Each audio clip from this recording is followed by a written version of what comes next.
నేను మా నాయన తెప్పిస్తామని మాట్లాడతాను. చంద్రబాబు నాయుడు గాలి సోకింది వీళ్ళకు, అబద్ధాలతో మళ్ళా వస్తున్నాడు. ఒకటి చెప్తున్నా వాళ్ళకి, అభివృద్ధికి ఎప్పుడు మీరు శ్రీదేవమ్మని సాటి పెట్టుకోవద్దండి. శ్రీదేవమ్మ వాళ్ళకి సైనికులకి ఏం చెప్పాలి చెప్పమను, పోయి అడగమను కథల దగ్గరికి. చంప మీద ఏటేసుకుంటున్నావా మళ్ళీ వినపడకుండా అవుతుంది. చెంప కొడతా తీసుకొచ్చిన వీరుడయ్యా మన జగనన్న ఈరోజు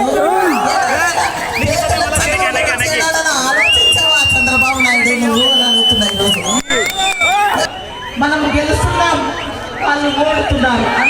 2014లో కూడా మీరు గెలిచినారంటే కేవలం మీ నాయనకి శ్యాంబాబు, కేవలం మీ నాయనకి నారాయణరెడ్డి భిక్ష అనేది 2014లో నారాయణరెడ్డి పోటీ చేసి ఉండగా ఇదే వైఎస్ఆర్ పార్టీకి సపోర్ట్ కింద చేసిందంటే ఈ రోజుకి మీ నాయన ఎక్కడో దగ్గర విగ్రహం పెట్టిండు.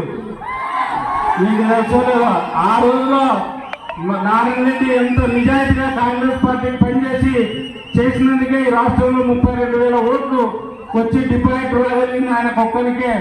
ఇవన్నీ గుర్తుపెట్టుకో.